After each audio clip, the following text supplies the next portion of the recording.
сайн байна уу? Намайг Бөхбаяр гэдэг. Би одоо Australian National Rugby League гэдэг компанид data engineer хийж байгаа. 2008-аас 15 он хүртэл Голд банкнд 7 жил ажилласан. Тэгээд юуны өмнө энд орж иж байгаа энэ хэдэн байсан? 50 хүн байсан тий. 53 хүнд бүгдэнд нь би баяр хүргэмээр байна. Тэгэхээр ягаад тэгэхээр урсгалаараа ингэж оюутан болоод төгслөө урсгалаараа яваагүй ямар нэгэн байдлаар бусдаас нэг алхамны төрөнд яваад тэ өөртөө бас нэг цаг гэдэг чинь бас үнэтэй зүйл. Тэгэхээр энд өөрөөсөө энэ цагийг хөрөнгө оруулаад ямар нэгэн байдлаар өөртөө юм бүртгүүлээд сурыг гэдээ яваад сурыг мэдээгээ явж байгаа. Энэ бол нэг алхмын төрөнд явж гин гэсэн. Тэгэхээр бас баяр хүргэмээр байна. Бас намайг энэ урьж оролцуулаад миний туршлагыг сонсё гэж оролцуулж байгаад бас баярлалаа гэж хэлмээр байна. За би зөвхөн ерөнхийдөө data engineer яаж болох вэ гэдэг тухай нэг ярихгүй зөвхөн өөрийнхөө туршлагыг л ерөнхийдөө хуваалцах юм. За би эхлээд яг одоо юу хийгээд байгаа юм бэ гэдгээ нэг товчхон яриад, юун дээр ажиллаж байгаа, ямар хуу инфраструктуртай юм дээр ажиллаж байгаа гэдгийг ярих яриад. Дараа нь ерөнхийдөө data engineering карьерийн тухай магадгүй data engineering карьер чинь бодоод төгсгөл нь биш шүү дээ. Тэгэхээр яаж энэ хүртэл яаж явсан, цаашаа бас ямар хуу байдлаар явах боломжтой вэ гэдэг тавчхан өөрийнхөө бодлыг хуваалцсан. Мэдээж тэн дээр янз янзын өөр боломжууд байгаа. Тэгээд дараа нь ер нь цаашдаа гадаадд сурах нь одоо гадаадд сураад ажиллаж байгаа хүний хувьд гадаадд сурах нь ер нь зөв юм уу? Яаж сурах ёстой, яаж сурвал зүгээр юм бэ гэдэг дээр өөрийнхөө туршлагыг хуваалцсан. Ийм тавчхан. За эхлээд юунд дээр ажиллаж байгаа вэ гэдгээ таавал. За энэ болохоор зэрэг яг манай Rugby League-ийн data platform-ийн architecture биш. Гэхдээ юу 90% адилхан. Яг ийм платформд ажиллаж байгаа. Бид нар намайг анх ороход эдгээр нэг хин төсөл эхлүүлжсэн. Тэр нь болохоор зэрэг яг нөгөө traditional data warehouse систем буюу on-premises data warehouse системтэй reporting and бүх ETL tool data pipeline-ууд нь бүгд яг traditional 10 жилийн өмнөх шиг байсан. Тэгээд шинэ төсөл нь юу байсан бэ гэхээр зэрэг энэ бүх infrastructure Azure cloud руу оруулах, тэгээд redesign хийх, remodel хийх, тэгээд pipeline бүх автоматжуулалтаа Azure дээр хийх тухай байсан. Тэгээд энэ өнгөрсөн жилийн 12 сард ер нь deploy хийгдсэн баг. За энэ яаж ажилладаг вэ гэдгийг товчхон ярихад эхлээд бид нарт source data-нууд байна. Source data энд бичснээр бол unstructured data, semi-structured data, audio file structured гэд зөндөө олон байж болно. Намайг банкнд ажиллаж байгаа хувьд бол өөр database-ууд буюу Excel файлууд байдаг байсан. Тэгээд тэр source data-нуудыг бид нар эхлээд extract хийх хэрэгтэй. Тухайн системүүдээс source data-аас тэгээд бид нар transform хийгээд тэгээд data warehouse руу load хийдэг гэсэн. Энэ болохоор зэрэг арай эсрэгээр ELT гэж гарч ирсэн. Тэр нь яадаг вэ гэсэн гэхээр зэрэг бидний дундын storage-тэй болж эхэлсэн. Энэ нь болохоор зэрэг илүү нөгөө big data тал руугаа чиглэсэн. Одоо эхлээд датагаа ийш нь load хийчихэд тэгээд run transform хийдэг болчихсон. Энэ архитектурын хувьд яаж хийж байгаа гэхээр энэ Azure-ийн нэг бүтээгдэхүүн Azure Data Factory гэдэг ETL tool байгаа. Энэ дээр бүх data pipeline job одоо бүх pipeline build хийгээд энэ дээр бас мониторинг хийн. Энэ тэгээд одоо энэ ingest гэдэг харж байгаа хэрвээ харж байгаа бол энэ Azure Data Factory-гоор энэ source data-нуудаа оруулж ирээд Amazon-ийнхоор бол S3 bucket, Azure-ийнхаар бол Azure storage буюу Polybase гэдэг storage байдаг. Яг адилхан ажиллагаатай, яг адилхан өөр vendor өөр нэртэй. Энэ дээр датагаа оруулаад энэ дээр хадгалагдчихсан unstructured мөн semi-structured data чинь өөрөө маш том болж хувилна. Duplicated data маш их байгаа. Тэрийг зүгээр энгийн Python код ч юм уу энгийн ямар нэгэн tool-ээр уншихад маш хэцүү. Ягаад гэхээр маш том датанууд байгаа, маш их удаан. Тэгэхээр хазар бид нар одоо бидний хувьд чинь юу ашигладаг вэ? Azure Databricks гэдэг энийг ашигладаг. Энэний цаана юу байгаа гэхээр зэрэг Spark cluster байдаг. Spark cluster нь магадгүй автоскейлингтэй, магадгүй эхлээд асахтаа нэг 2 нode ч юм байж байгаа. Миний ямар код бичсэн, ямар хэмжээний файл уншиж байгаагаас хамаарат цаана автоматар scale хийгээд миний ажил дуусаад би файл амжилттай уншаад дууссаны дараа шууд буцаад scale down хийдэг. Энэ ямар зорилготой юм бэ гэхээр нэгдүгээр миний ажлыг хурдан хугацаанд хийж дуусгахад хэрэг болж байгаа. Нөгөө талаар бас мөнгө хэмжиж байгаа. Яагаад гэвэл cloud ер нь хямдхан хэрэгснээрээ л чи яадаг мөнгө төлдөг гэдэг боловч яг үнэндээ буруу зохион байгуулах юм бол маш үнэтэй систем. Тэгээд маш зөв хэрэглэхийн тулд перформансаас ботхоцоо гадна дандаа мөнгө бодож явдаг. Энийг магадгүй DevOps тэр infrastructure engineer-үүд бас аягүй сайн мэднэ. За энэ Azure Databricks-ийг ашиглаад бид нар энэ датагаа уншиж transform хийгээд буцаагаад энэ storage дээр нь буюу энэ Azure Data Storage-д буцаагаад хадгалчихна. Different folder гэсэн үг шүү дээ. Арай өөр folder. Тэгээд тэндээсээ бид нар Azure Data Warehouse руу хийдэг. Azure Data Warehouse хийхдээ still нөгөө Azure Data Factory-г ашиглаад эндээс шууд select query-гээр уншиж болдог. Тийм table external tables гэдэг тэрийг ашиглаад SQL Data Warehouse руу хийдэг. SQL Data Warehouse руу хийснийхэн дараа бид нар бас зөндөө олон data mart-ууд ашигладаг. Data mart гэхээр юу гэхээр бас жижигхэн арай нэг тодорхой зорилгот тохируулсан бас жижигхэн хэмжээний did database data warehouse гэсэн. Одоо жишээ нь энд харах юм бол Power BI байж байна. Тэгэхээр Power BI-д тайлан гаргахын тулд бид нар шууд data warehouse руу заагаад тайлангаа гаргах юм бол бид нар шууд гарахгүй. Яг тэгэхээр warehouse арай өөр модуль хийгдсэн байгаа. Database яаж нөө database-ийг historical байдлаар хадгалахдаа тайлан гаргахад зориулаагүй зүгээр хадгалах зорилттой.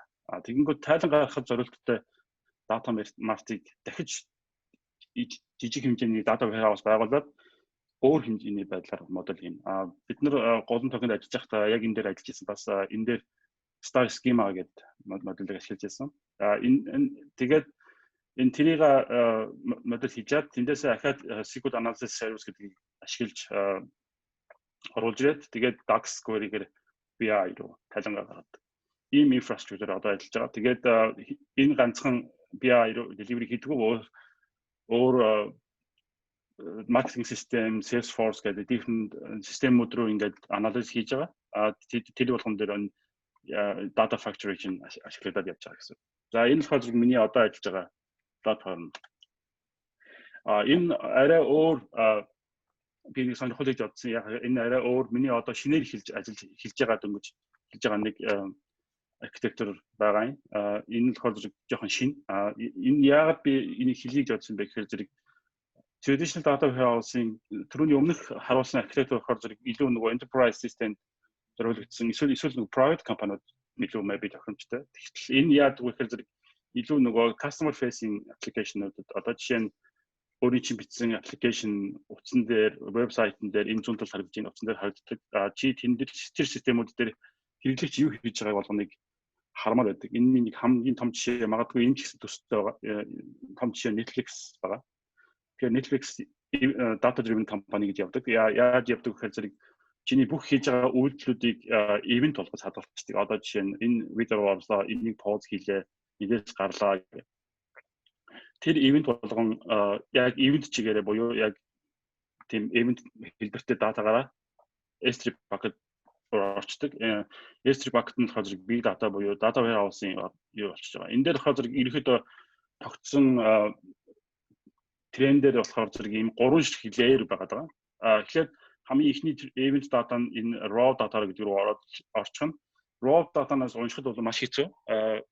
Зүгээр event-үүд байгаа. Тэндээс чи харилцагын мэдээлэл хаана бүх харилцагчийг гаргаад ир гэхэд бол айгүй олоход хэцүү. Эсвэл бүх гүйлгийг одоо бүх орлого хаана гэдэг юм ба. Тэгэхээр зэрэг тэндээсээ одоо энэ data processing төлөвүүдийг ашиглаад Spark, Databricks зэрэг ашиглаад big data платформуудыг ашиглаад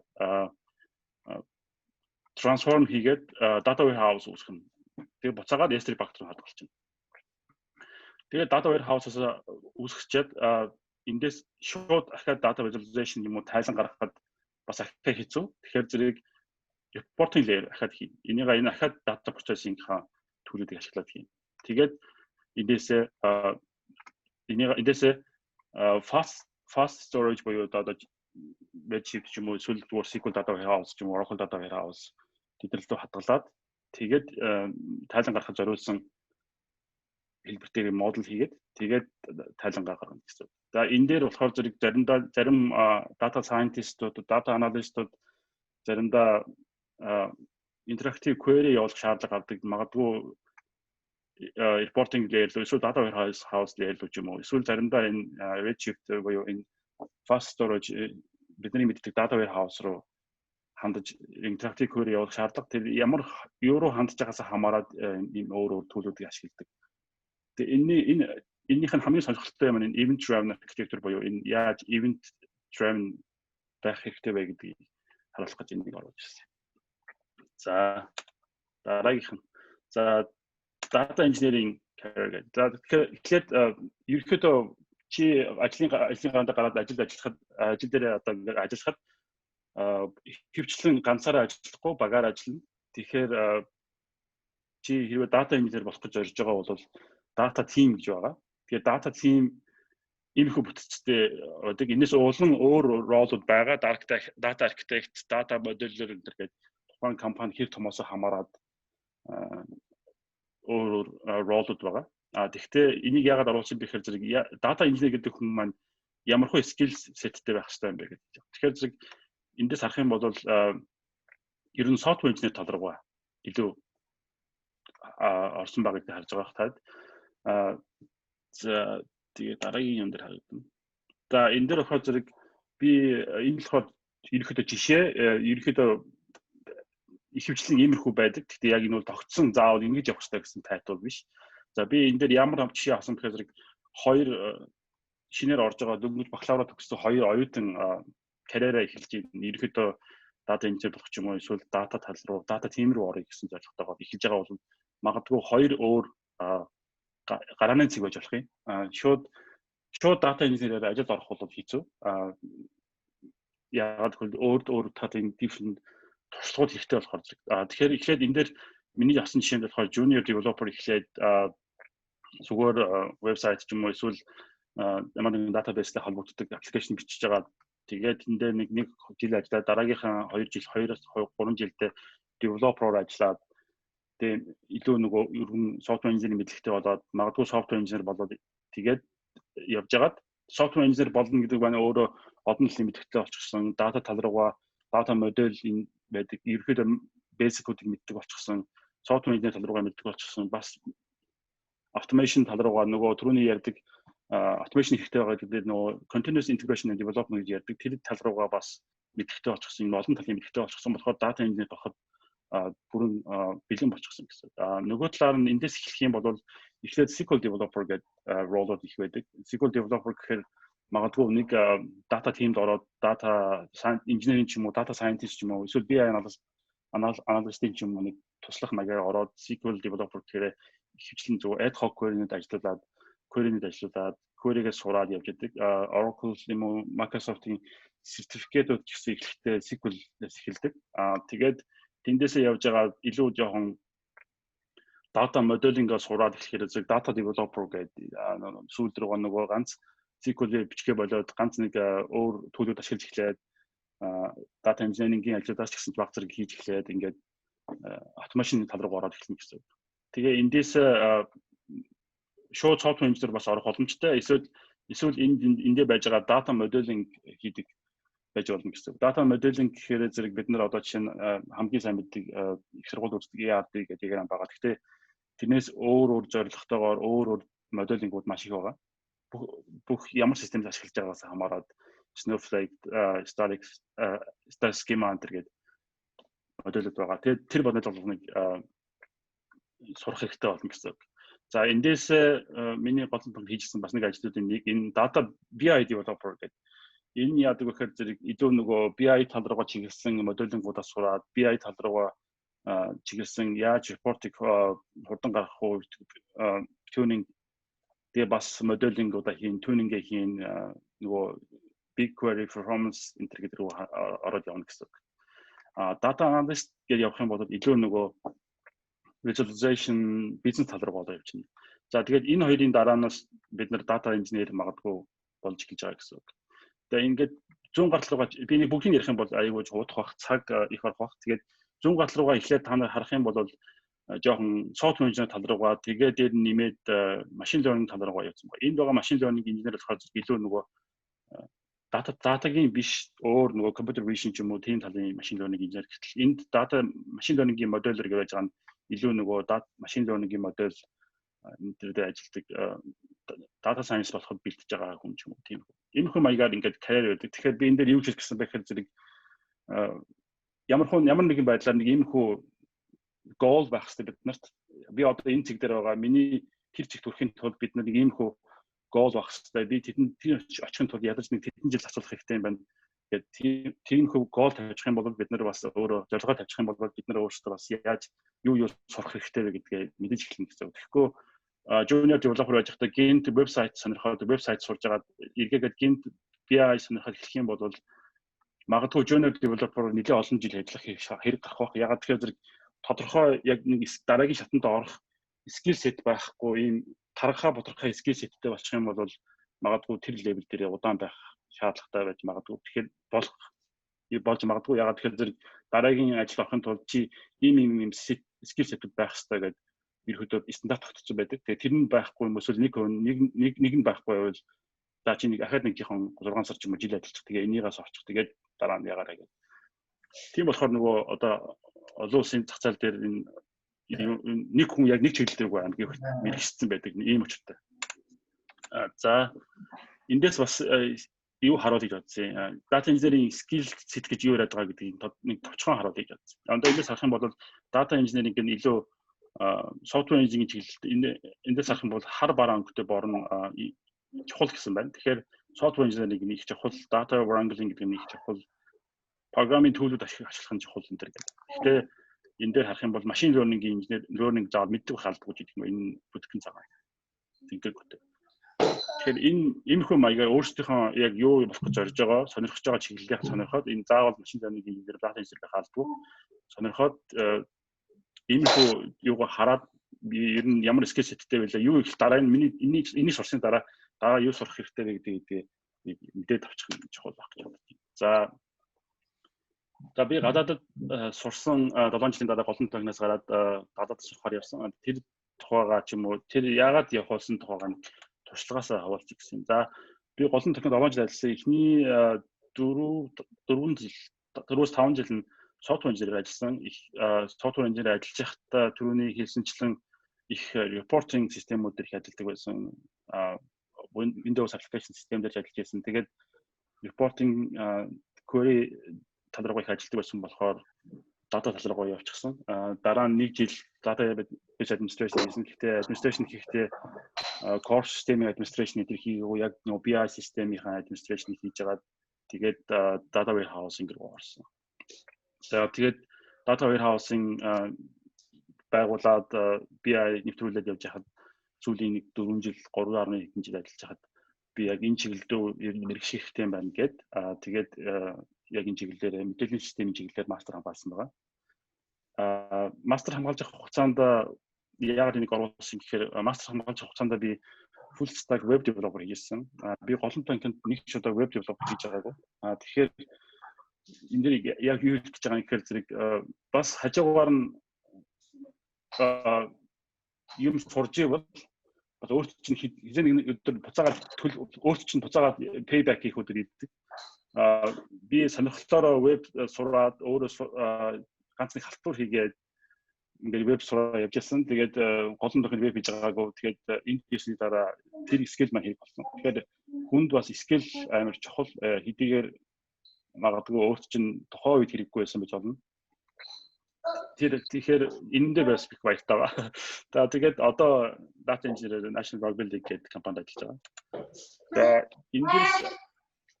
эндээс юу сурваа одоо юм дээр ажиллаж байгаа.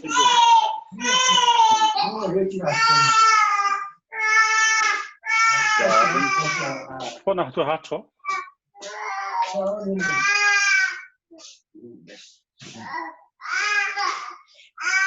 Хүүхдүүд авсан тий. За эндээс өөрийнхөө юу сурсан бэ? Алж онсон юмнуудын тухай нэг хайлтхан оолцох гэсэн юм. За би эхлээд муудлаас эхэлчихье. эхлээд being good engineer буюу нөгөө сайн инженер байх нь ер нь чухал юм байна гэж боддог байсан. Ер нь ажлаа сайн хийж ивэл ер нь болчих юм байна гэсэн бодолтой байсан. Тэгтэл яг үүндээ энэ буруу болж таарсан. Яг тэгэхээр сайн инженер байх нь чиний карьерт чинь туслахгүй. Яг тэгэхээр чамд янз бүрийн soft skill-үүд хэрэгтэй, ярих skill хэрэгтэй, маш олон төрлийн soft skill-үүд байдаг. Critical thinking гэдэг analytic skill гэдэг soft skill-үүд байдаг. Тэгэхээр зэрэг би эндээс алдсан юм маш их байгаа. Тэгээд доор нь ахаа бичсэн байна soft skill сайн build хийгээгүй. Өөрөө эснийхэн дараа ойлгосон ингээ ажлуудын заруудыг хараад ажилд ордог юм билүү гэдэг зар харсан чинь бүх ажлуудыг чадчмаар юм шиг. Яг үндэ ингээ харсан чинь би бараг бүгдийг чадахгүй байсан. Тэгэхээр надад юу авахгүйсэн бэхээр зэрэг тодорхой career goal байгаагүй. Нэг data scientist ч юм уу болчих юмсан гэсэн goal байсан ч гэсэн маш хол байсан тэр. Тэгтэл тэрэнд хүрэхин тулд ямар skill set надад авах хэрэгтэй юм бэ гэдэг skill set байхгүйсэн. Тэгээд ингээ харсан чинь маш хол харагдаад дунд нь маш олон сурах юм байж харсан. Тэгэхээр энэ career goal байгаагүй. Skill set яг энийг би дараагийн шатандаа орохын тулд би ийм 10 шиг зочин байх хэрэгтэй гэдэг тийм skill set тийм байгаагүй. Бас нэг юм болохоор зэрэг didn't learn to say no гэдэг. Энэ яад гэхээр зэрэг ажлын байранда гарсны дараа ийм хийхэд өгөөч гэдэг. Эсвэл энийг хийгээд өгөөч гэхэд дандаа заа тгий болно над руу явуулчих гэдэг. Гэтэл өөрийнхөө нөгөө цагийн хуваарийг нэгдүгээрт 100% сайн төлөвлөөгүй. Төлөвлөсөн ч гэсэн за нэмэлт ажил аваа за хийчих гэдэг. Тэр нь болохоор зэрэг ямар муу талтай юм бэ гэхээр зэрэг эргээгээд чи уус амжихгүй шүү дээ. Ямар супермен байгаад амжихгүй. Тэгэхээр эргээгээд өөрөө чинь муу инженер болж харагдуулдаг гэсэн. Яа чи энд болохоор энд нэг ирээд сурсан юм болохоор зэрэг наа чи амжихгүй хийж чадахгүй гэдэг юмыг хэлэхэд хүмүүс бол ямар нэгэн байдлаар эсрэгээр хүлээж авдаггүй айгүй эрэг байдаг. Ягаад тэгэхээр зэрэг миний төлөвлөгөө энэ байна. Энэ ажлууд нь чухал ингээд priority-г гаргаад яг 7 хоногийн төлөвлөгөө гаргацсан. Яг цаг нь ингээд тулцчихсан байхад дараа нэмэлт ажил олж гэдэг би үгүй гэж хэлээд тэгээ явахад төсөл хичнээн чухал байсан ч гэсэн ойлгоно, учрыг ойлгоно тэгээд ингээд явна гэсэн. За сайн тал нь ярих юм бол зэрэг ахаад being good engineer гэж байгаа. Тэгэхээр зэрэг good engineer байна гэдэг нь бас сайн тал бас байгаа. Тэгэхээр ажлаа сайн хийдэг, олон тал руу хөрвөх чадвартай, олон төрлийн юм хийж исэн маань их чухал байдаг. Бас энэ олон төрлийн төрөл туршиж үзчихсэн гэдэг нь одоо жишээ нь би амралтын өдөр ч юм уу заваараа вебнтээ сурч ирсэн гэдэг тэр маань надад бас хэрэг болсон. Тэгээд энэ work with many years гэдэг энэ 7 жил ажилласан гэж ярьж байгаа. Тэрүүнтэй адилхан ер нь би боддгийн готадад явахдаа энэ дэснийхэн даацаа харж байхад мастер сурж байхад дөнгөж бакалавраа төгсөж ичсэн оюутнуудтай зөндөө найзлаад хамт сурч ирсэн. Тэднэрт маш хэцүү байдаг. Ягаад тэгэхээр зэрэг тэд нэр мастер хичээлүүдэд эхэлчих гэсэн тэгэнгүүт өгж байгаа видео алтуудыг нь хийж чадахгүй ч юм уу эсвэл хийхин тулд маш их бүр судалгаа хийж хоёр дахин илүү судалгаа хийж хийх хэмжээний болдог. Тэгэхээр бид нар болохоор зэрэг ажилласан жилийн туршлагыг ашиглаад энийг чинь ингэдэг байхгүй, энэ чинь болдгоо байхгүй, энэ чинь сайн байхгүй гэдэг нөгөө best сайн practice зүйлүүдийг мэддэг болохоор зэрэг айгүй амархан хийждэг. Хэдийгээр ганц нэг хэлний асуудал байдаг ч гэсэн. Тэгээд энэ дээр бас нэг юм хэлэх гэсэн. Энд ингээд ажилд орсны дараа ажилд орохгүй хайж хахад IQ ч юм уу эсвэл чиний хэр амар сайн скиллтэй ч юм уу эсвэл 10 жилийн туршлагатай чинь ч юм уу эсвэл маш сайн код бичдэг байх чинь баг нэг сайн хамаарахгүй. Ягаад тэгэхээр зэрэг тэд нар ингэж үздэг. Энэ төрхөө хүмүүс болохоор ингэж үздэг байхгүй. Бид нар чи хэвээ одоо чинь skill set чинь 2 ч юм уу дутуу байна. Манай энэ role description-ээс нэг 10%, 20% дутуу байна. За яг хөө энийг чинь бид нар зааж чадна. Ягаад тэгэхээр coding skill ямар нэгэн техникийн скиллийг бодоо заах боломжтой, зааж болдог скил гэж ярьдаг. Тэгэнгүүт өөрөө чинь attitude-ийг ерөөсө заах боломжгүй гэж одоо чиний хувь хүний чинь заах боломжгүй гэж үздэг. Тэгээд өөртөө чи ярьж үзээд интервью хийж явахдаа ерөөхдөө цаагаар нь зүгээр асуугаад тэгсэн мүү гэж хаана ажилласан ингээ асууж байгаа боловч цаанаа өөрийн чинь attitude approach-ыг харж идэг. Тэгээд энэ чинь таарахгүй байх юм бол хичнээн мундаг скиллтэй инженер байгаад тэр ялсханд унана гэсэн. Тэгэхээр өөрийгөө сайн хүн болж бий болгож төлөвшүүлэхийн тулд сургуулаа төгсчөөд 2-3 жил 4-3-аас би бол хамгийн багадаа 3 гэж хэлмээр байна. 3 жил ажиллаад ажиллаж явах хугацаанд soft skill-үүдээ build хийгээд career goal хийгээд career-ийн goal-ыг тогтоод би энэ чиглэлийн хүн юм байна, энэ чиглэлээр ажиллах юм байна гэх. Тэгээд soft skill-үүдээ гаргаж иж харж байгаа. Би энэ дээр юм уу юм байна. Би энэ дээр хийхин тулд юу хийхин тулд яах ажиллах хэрэгтэй, юу сурах хэрэгтэй вэ гэдгээ сураад ингээд communication skill-үүдээ сайжруулж явах хэрэгтэй гэж хэлэх гэсэн.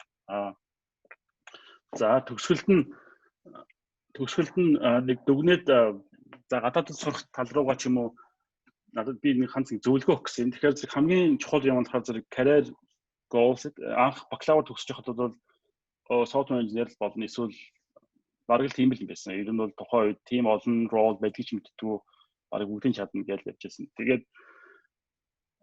тэгж битгий ороороо одоо бид нэр энд байгаа хүмүүсийн хувьд энэ мэдээллийг авсан юм чинь өөрийн гэсэн судалгаа хийгээд ерөөдөө хараад энэ чиглэлээр явсан дээр юм байна.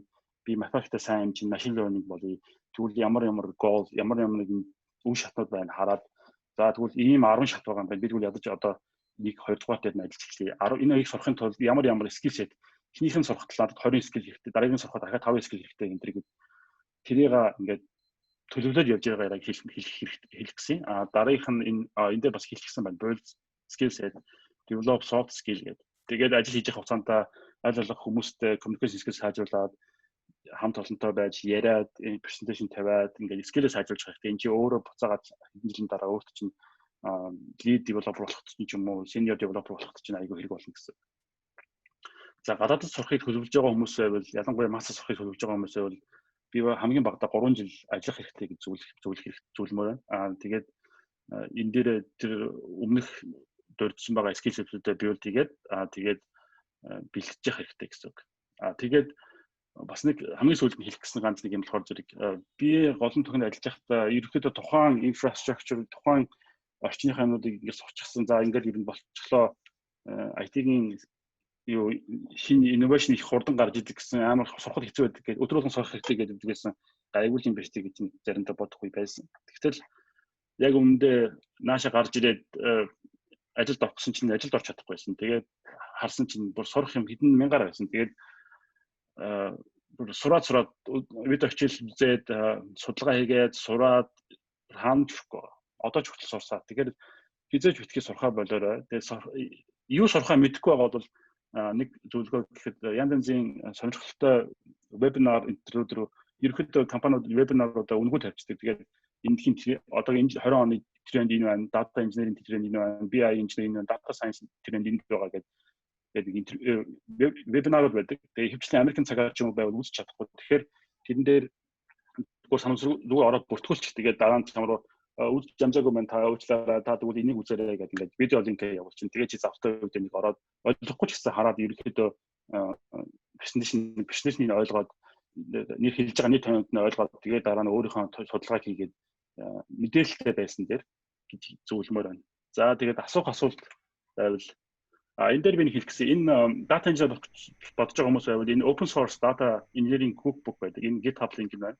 Тэгэхээр ороод сонирхоод үзвэл энэ дээр маш их мэдээлэл байгаа. Би ч гэсэн өөрөө ингэ суралцдаг. Энэ хүн ч гэсэн энэ номоо бичиж байгаа дуусааг байгаа.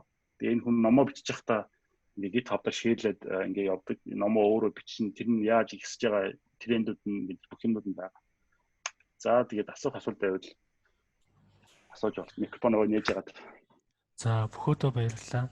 Асуулт хариултаа болохтой бөхөө сүулт нь явах юм аа. Нөө илтгэлүүдэд ойлгосон. За нэг хөтлөгчийнхөө давуу талыг ашиглаад нэг юм асууж байна. За читэр ч нөгөө голон танхин дээр болгосон гадны хатаа цог нэлээд том төслүүд дээр явж байсан шүү дээ. Тэгтээ нөгөө гадлын экспертүүдтэй ярих дээр нэг тал руугаа ингээд хит хазаацсан. Ерөнхий юм асуух дээр хариулаад байдаг. Наривчлаад өөр чиглэлээр асуух дээр мэдэхгүй. Тэгээ яг өөрийнхөө байрч явсан чиглэлээр бүр ингээд баг код болцсон байдаг шүү дээ. Тий. Тэр нугасаа карьертэй холбоотой байна гэж би сая чиний ярианаас ч ойлголоо. Яг жоохон тайлбар өгөөч. Яг яаж явд юм бол тэгээ бас нөгөө талаар болох дээр чиний сая нөгөө ярьдаг хүүхдүүдэд их хэрэгтэй юм байл та. Одоо судалгаагаар болох дээр хүүхдүүд ер нь нөгөө их сургуулаа төгсөө шууд гадагшаа явах сонирхолтой болсон. Эсвэл нэг ганц 2 жил ажиллаад явах сонирхолтой болсон байна. За тэн дээр бол саяных чих зөв боллоо, мессеж боллоо гэж бодож байна. Ямар нэг нөө мэдээлэл өгж байгаа шууд явчихад байгаа тий. Тэнцээ очиод алдаж онохноос их байгаад байна. Цаг хугацаа их зарцуулаад байна.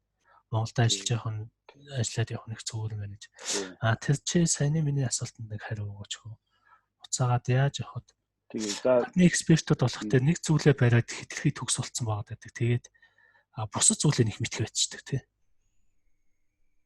Тий. Тэр болохоор ингэдэг байхгүй. Эхлээд ингээд ажилд орох гээд явгонгууд ажлын тухайн одоо шинэ ажилтны байрнууд дээр ингээд эйженснүүд амирх байдаг. Тэгээд ер нь тогтцсон стандарт болцсон. Тэр нь ганц Австралийн стандарт биш, ер нь олон улсын стандарт болчихсон. Тэр нь баг хүн болгоно мэддэг. Тэр нь яг стандарт болгоод ингээд батлагдсан цаас ч байхгүй л да. Гэтэ стандарт болчихсон. За жишээ нь junior developer бол энэ 10 шиг скиллийг мэддэг байх хэрэгтэй гэдэг. Тэгэнгүүт хэрвээ оюутан сонирхлоор ч юм уу эсвэл тухайн ажиллаж байгаа байран дээр зөвхөн өөрийнхөө урд хийжсэн ажлаа хийгээ явж байхдаа тэр хэдийгээр front end developer ажиллаж байсан ч гэсэн тухайн skill set-нд хүрээгүй ингээ 2 3 өөр юм хийжсэн бол ирээд ажил авахсан чинь front end ч software engineer ч биш back end engineer ч биш юм болчдөг. Тэгээд ажилд авах дээр алингаалж авахгүй чи манай skill set-нд заасан байгаа 10 юмны чи 2 нь л байна. Чи back end болох юм бол 3 нь л байна. Software engineer юм эсвэл өөр инженер болох гэж юм нэг нь л байна гэдэг юм. Ингээд алинд нь ч ингээд хүрэхгүй болчдөг. Тэгэнгүүт тухайн хүн яхахгүй нэг нь сонгоод сурах шаардлага гардаг. Яг тэгэхээр бүгдэнд нь сурах боломжгүй. Хүн гэдэг чинь өөрөө бас тухайн хугацааны цаг хязгаартай болохоор зэрэг. Тэгэхээр нэг скиллээ барьж аваад сурахаас аргагүй болдог. Тэгээд ерөөдөө бас ажилтаа мөнгөтэй байхын тулд эсвэл тухайн одоо чиглэлээр сурахын тулд ингээд нэг тал руугаа чиглээд явчихдаг угаасаа аанда. Цаанаас нь ч гэсэн тийм шаардлагыг тавьдаг. Чи одоо front end байх хэрэгтэй бол чи ийм мэдэх хэрэгтэй, энэ JavaScript concurrency sync энтрийг мэддэг байх хэрэгтэй, JavaScript ийм front end memory issue энтрийг мэддэг байх хэрэгтэй гэдэг. Би зүгээр энэ дизайн л хийдэг байхгүй энтрийг ярихад бол тийм удаа л орчих гэж хэлэхгүй яг чи ийм мэддэг байх хэрэгтэй гэдэг. Тэгэнгүүт тухайн чиглэлийнхаа скиллүүдийг сурахаас аргагүй болдог. Тэгээд ингээ хүмүүс нь тэр чиглэлийг мэргэшээд явчихсан байдаг. Монголд байхад нөгөө сүүлд 4.5 хэдэн жил ажиллаж байхдаа нөгөө core bank нэвтрүүлж хахад гадны экспертүүдтэй их ярьдаг гэсэн. Тэгээд тухайн ажиллаж исэн чиглэлээр ярихаар зэрэг би одоо тухайн үед англи хэл дунджаас дагуур байсан баг. Тэгээд ерөөдөө ойлгоод байдаг байсан. Тэгээд жоохон өөр чиглэл рүү ороод ингээд инфраструктур яриад ч юм ингээд явахаар зэрэг англи хэл мэдэх болчдөг. Тэгэхээр нэгдүгээрт ерөөдөө бас мэдээлэлтэй байхад бол болохгүй юм байхгүй. Гэхдээ нэг чиглэл рүү аягүй сайн мэргэших хэрэгтэй. Тэгээд тэр карьерс гооло тавиад би энэ чиглэл рүү явна. Ингээд мэргэшин гэдэг явах хэрэгтэй.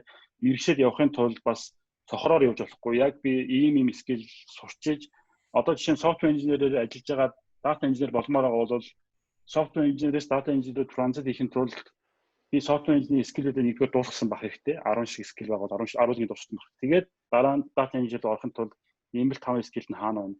Яг тэр 5 нь хаана? Би энэ 5-ыг сурах хэрэгтэй мэй гэж сурж агаад тэгээд ингээд транзит юм. Тэгэхгүй бас 10 скил software engineer дуусчлаа одоо data engineer орё гэх тэгэнгүүт гиний самууд энэ 5 дутуу байна гэдэг. Тэгээд бас болохгүй болчихно гэсэн.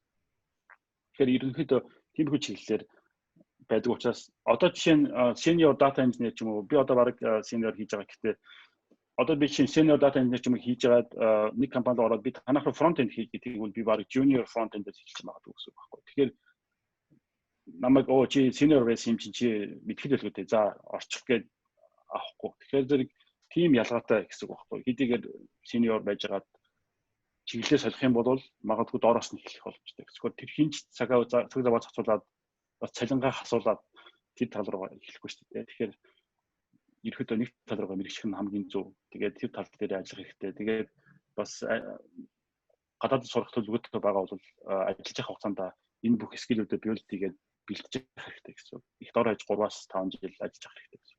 Би өөрөө бол 7 жил. За Бөхбаяртай